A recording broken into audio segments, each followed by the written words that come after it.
Love me tender, love me sweet, never let me go. You have made my life complete, and I love you so. Love me tender, love me true, all my dreams fulfill. For my darling, I love you, and I always will. Love me tender, love me long, take me to your heart, for it's there that I belong, and we'll never part. Love me tender, love me true, all my dreams fulfill. For my darling, I love you, and I always will. Love me tender, love me dear, tell me you are mine. Not like I own you, you're mine, but you're mine.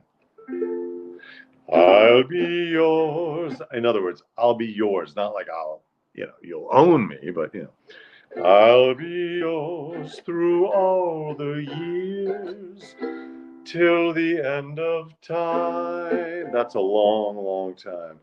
Love me tender, love me true, all my dreams fulfill. All of them. Fulfill all of my dreams, not trying to set expectations for the relationship too high, not trying to put too much pressure on you, but please fulfill all of my dreams, every single one of them. All my dreams fulfill. Don't let me down. For my darling, I love you, and I always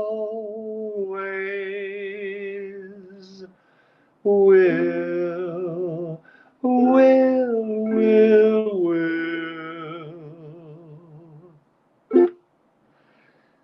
That's 1956. That's Elvis Presley and Vera Mattson. Words and music by Elvis Presley and Vera Mattson. How you all doing? Nice to see you. Affecting Ty, Neuro, Astral Shoals, Richard, Dawn, Dave in LA. Very nice to see you. Hello, Mother. Hello, y'all. It's nice to have you here. I, as always, am appreciative of your eyes and your ears. Oh, look, here's my care of the swap shop, my set of Elvis Presley coasters. Oh, there it is, Love Me Tender. My God, that's the top one. I think that's his 1968 concert. You can see that on YouTube, where he's dressed in black leather and he's performing in the round. Like the audience is just sitting right there and he's surrounded by them. I think it's 1968. You can find that on YouTube. It's really good. This is the no-show for Saturday, the 6th of July, 2024. It's weird. Since the 4th of July, just 2 days ago, I don't know what's going on in my temporal lobe or wherever our bodies keep time. My circadian rhythm section or my internal grandfather clock, something is out of whack. Some gears need a wind, some spokes need to be greased, because I feel like it's about a week since July 4th, but it's only 2 days. What is happening? Is anyone else experiencing this? A warp in the space-time fabric? I don't know what's happening. I wanted to look up this Vera Mattson, who wrote this song along with Elvis. Vera Mattson, musical composer, wife of Ken Darby, who was the vocal arranger in The Wizard of Oz. Wow. Vera Mattson.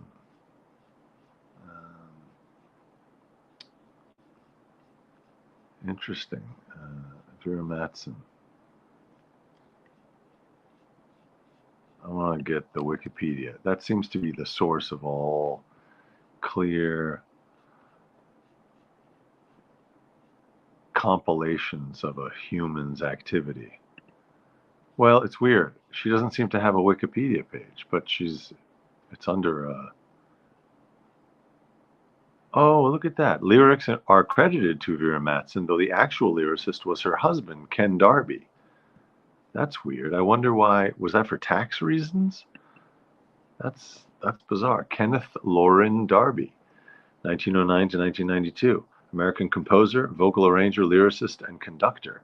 He looks like an insurance CEO. You got to look at the photo of Ken Darby on Wikipedia. It's unbelievable. It's kind of a faded black and white high school portrait, but a high school portrait of someone who looks about maybe 48 years old at the time. It is classic high mid-century American white man dominating corporate America, smiling, hair slicked, thrilled with himself, pre-civil rights. It's not a good look, I have to say. But, you know, I don't know what this guy's politics were, but that photo, yikes. All right, I'm reading a lot into it, I'm aware. But Kenneth Darby was born in Hebron, Nebraska. He was married to Vera Mattson from 1932 until he died in 1992. Wow, that's a 60-year marriage. Those don't come along every day. Ken Darby's vocal group, they sang backup for Bing Crosby in the studio recording of White Christmas. Wow. They also sang on the first ever album made of the songs from The Wizard of Oz, a film on which Darby had worked. Darby also performed as part of the King's Men, a vocal quartet who recorded a lot of songs in the 30s. They participated on soundtracks of Tom and Jerry cartoons. He was also Marilyn Monroe's vocal coach for Gentlemen Prefer Blondes and There's No Business Like Show Business of 1953 and 1954, respectively. He was the principal composer of the 1956 Elvis Presley hit Love Me Tender for the movie of the same title, but signed the rights over to his wife, Vera Mattson. It doesn't say why. Darby was often asked about his decision to credit the song to his wife along with Presley, and his standard response was an acid because she didn't write it either. Huh? I don't follow. It sounds like he's saying Elvis wrote it. Neither he nor she wrote it. So I'm looking at the footnotes to try to elucidate that cryptic comment. When asked about his decision to credit the song to his wife along with Presley, his standard response was, because she didn't write it either. Oh, I guess, aha. So he's saying she didn't write it, nor did Elvis write it. I'm the one who wrote it. But as long as I have to credit this to Elvis, I'm going to also credit it to someone else who didn't write it. Okay, so that kind of explains it. Interesting. Love me tender, love me sweet, never let me go.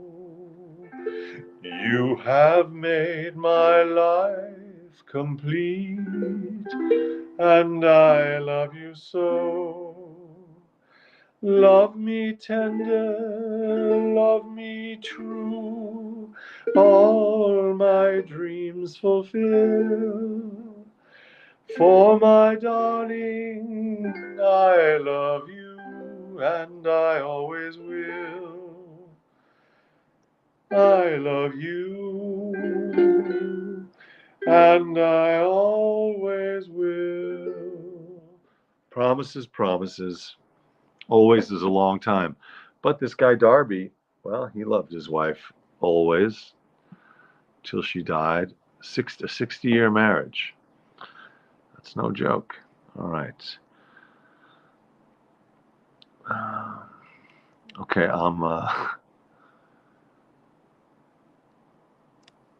oh, wow. You guys are getting into some heavy discussions of time, the space-time continuum. Good evening, affecting. Yes, Neuro, I decided to throw caution to the wind this evening about, what do you call it, public domain and all that. I just felt like singing this song. Nice to see you, Father. Hello, Bella Lune. Hello, if I missed anybody, please accept my heartfelt excuses. McJet, welcome. You didn't miss anything. We were just discussing the provenance of the song Love Me Tender.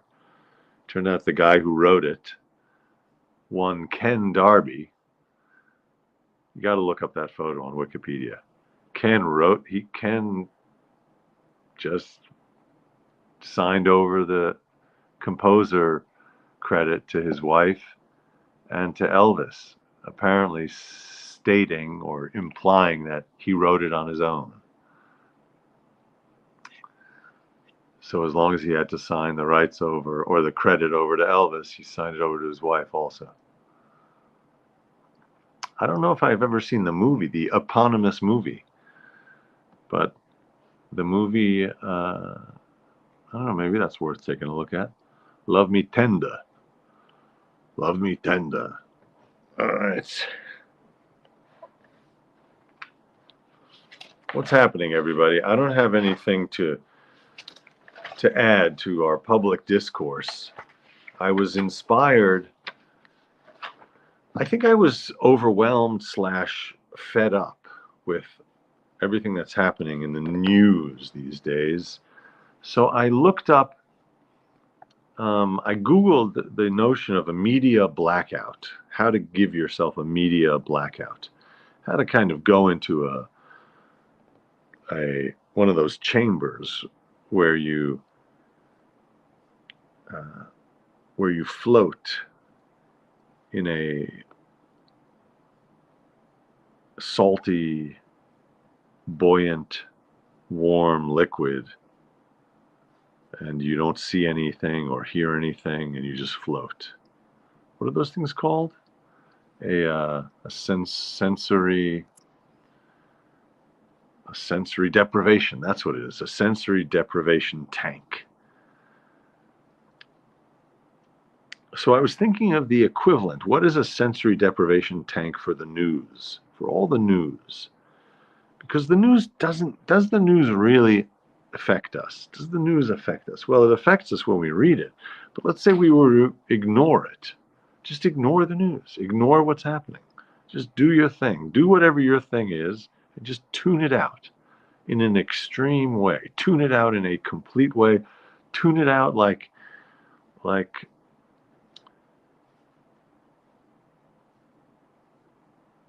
you tune out things that are happening else. For example, you know nothing. I know nothing about the local news in Papua New Guinea, just as a random example. I don't know what's happening in Papua New Guinea. I couldn't really necessarily point to Papua New Guinea on a map. I don't know the name of any of the politicians. I don't know the upcoming elections. I don't know the political parties. I don't know the history. I know close to nothing about Papua New Guinea, maybe actually nothing. And yet my life goes on. So just as a thought experiment, what if I were to make the decision to treat what's happening in Washington, D.C. as Papua New Guinea? I don't go to Washington, D.C. I don't know anything about from a personal experience. I don't know anything about the the layout, the history,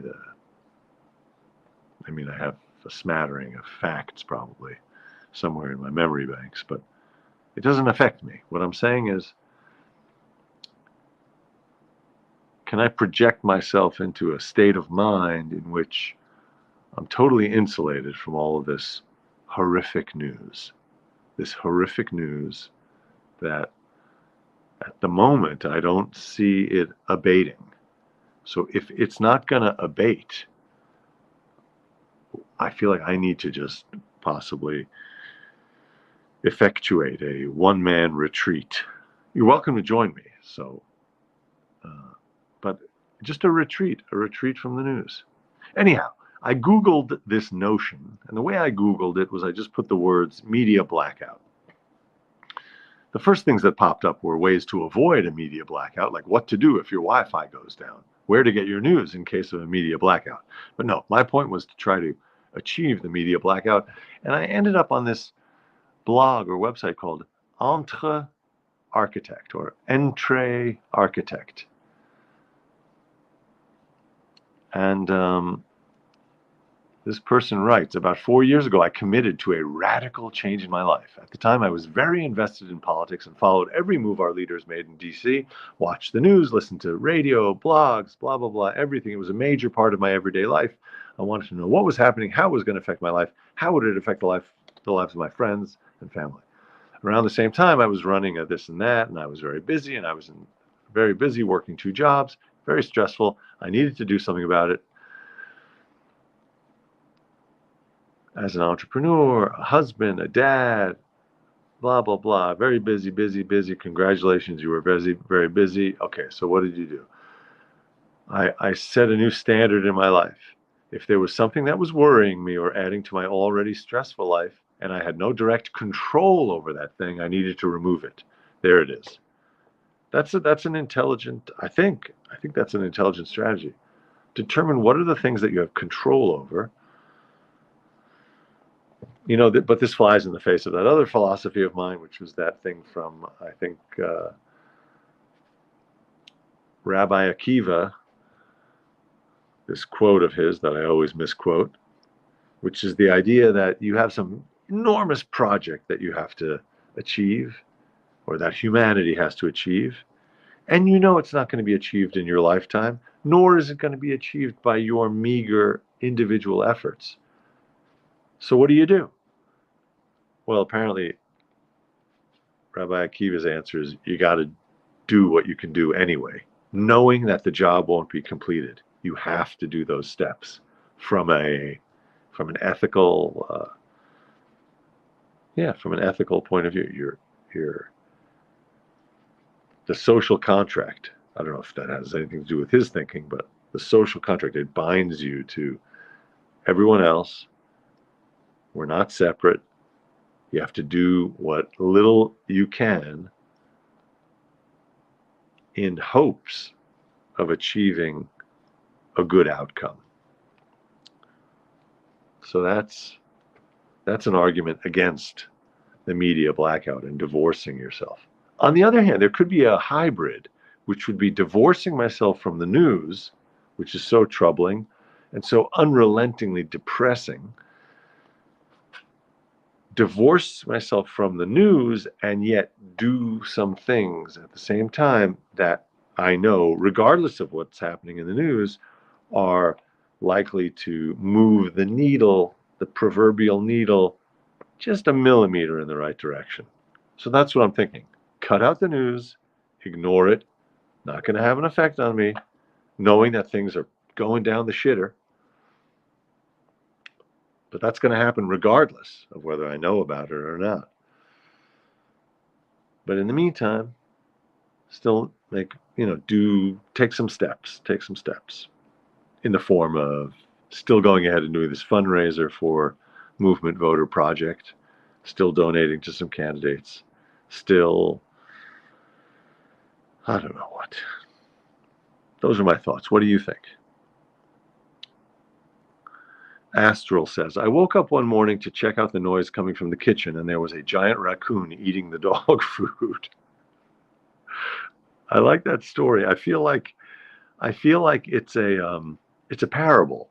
I like to read that as a parable, that you didn't actually, it wasn't an actual raccoon or actual dog food or actual kitchen. It's just a parable. I woke up one morning to check. So check. So you're not checking out of the world. You're checking on what's going on. I'm not going to continue this exercise. I realize it's a true story about something that actually happened. That's very funny.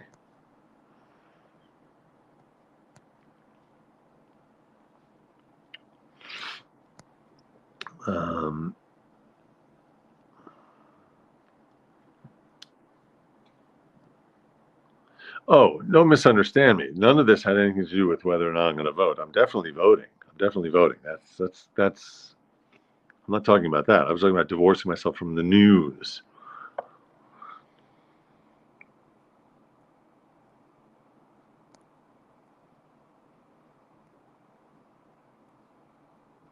Media black eye, right.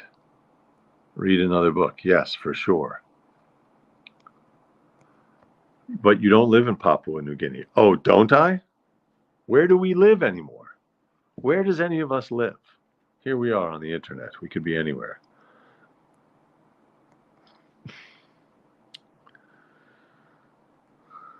Om, Om. That's a good idea. Om meditation. That's a very good idea. Yeah, got to do more of that. That's absolutely true. I appreciate that reminder. Richard, that is good. Om, which is the hum of the universe. Om. There's a way you can designate a video as not for monetization. Oh, Neuro, that's easy. None of these are for monetization. All right, I'm caught up on the chat, I think. All right. Well, those are some of my thoughts. Thank you for your ear on my thoughts.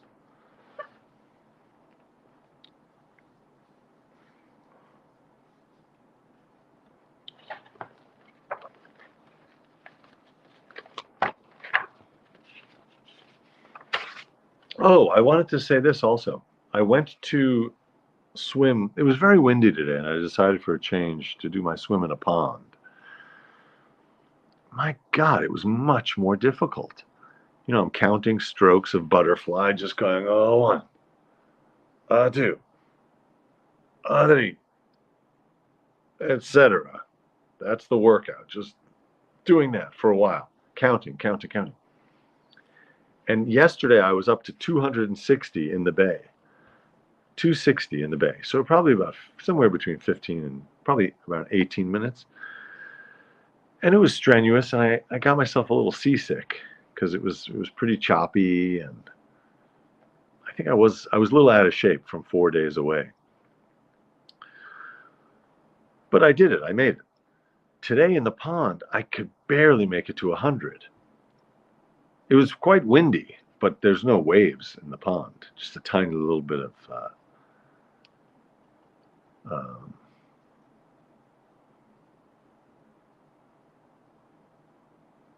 activity on the surface. It wasn't glassy. I don't think I would call it choppy. What would you call that? When there's just a little bit of, quite a heavy wind, and so. Anyhow, I was thinking, why is this so difficult? And the only answer I can come up with is the buoyancy. I think the salt water is much more buoyant. And so a lot of energy is expended when you're swimming in a pond to just stay afloat. That's my guess. I don't know. I'm going to keep experimenting. Are you near where all those dolphins were stuck? Interesting question, Jill. I'm going to look that up. By the way, before I click off of this page, please don't forget to look at the photo of Ken Darby, composer, on Wikipedia, and tell me you don't think he looks like an insurance salesman, or like maybe he owns the local. Like I feel like maybe he looks like a guy who owns a Chrysler dealership on the North Shore of Long Island. It's a very particular look, that grin. You need to hit the heavy bag. Oh, a heavy bag. Yeah, that would be a great workout. Or maybe you're saying hit the heavy bag while swimming. Like jump in the pond holding onto the heavy bag and then hit it. That would be a special workout. Okay, dolphins. Stranded, Cape Cod. Oy, oy, oy. Where is this? Ay, ay, ay. Ay, ay, ay. 125. 4 days ago, 100. Spread out over a mile. What town was that in? Oh, yeah, Wellfleet. Ay, ay, ay. That's right here. That's one town away. Oh, God, that's terrible. Yeah.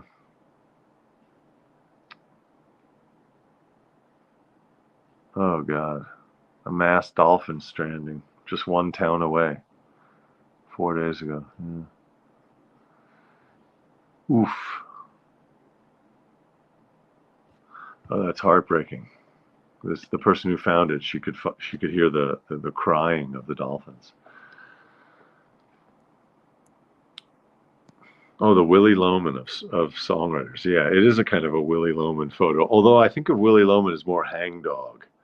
Like he's also got that salesman look, but this Darby guy, he looks like he's in the corporate office, in the corner office. He's not out there banging on doors.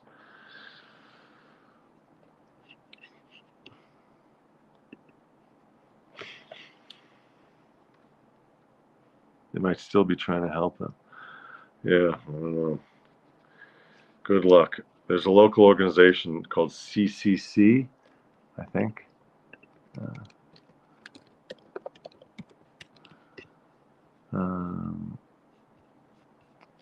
The Water Mammal Conservancy.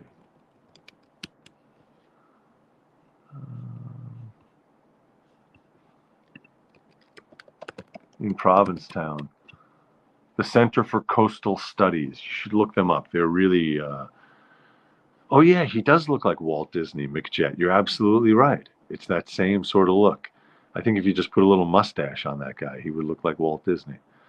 Yeah, so please check out this organization, the Center for Coastal Studies. I've mentioned them on the show before. I have a yellow T-shirt with some whales on it from them. The Center for Coastal Studies. They do a lot of work to try to help the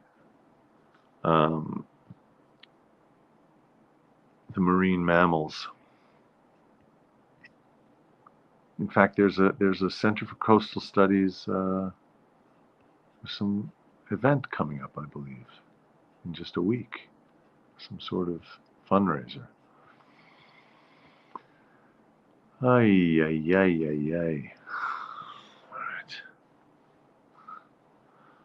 Did you look like a young Elvis Costello? I don't think there was an Elvis Costello look exactly, but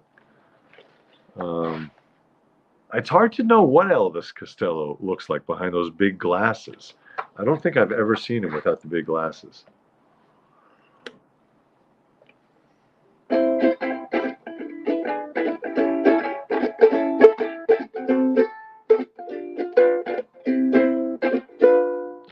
Five foot two, eyes are blue, but oh, what those 5 foot could do. Has anybody seen my gal? Turned up nose, turned down hose, never had no other beaux. Has anybody seen my gal? Now if you run into a 5 foot two, covered with fur, diamond rings and all those things, bet your life it isn't her. Could she love? Could she woo? Could she coo? Has anybody seen my gal? That's that song from 99 years ago about a guy who lost his gal. You know, keep an eye on your stuff and keep an eye on the people around you. Don't go losing your people.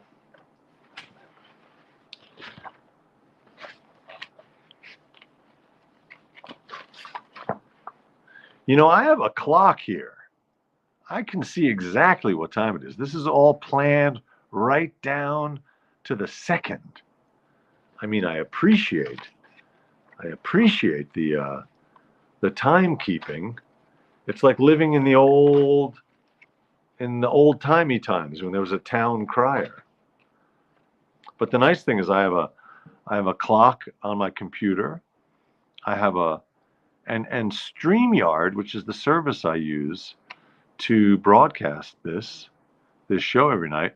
They keep a little clock right in the corner, so front and center. You always know exactly how much time you've been going. So, for example, right now I've been going for 30 minutes and 33 seconds.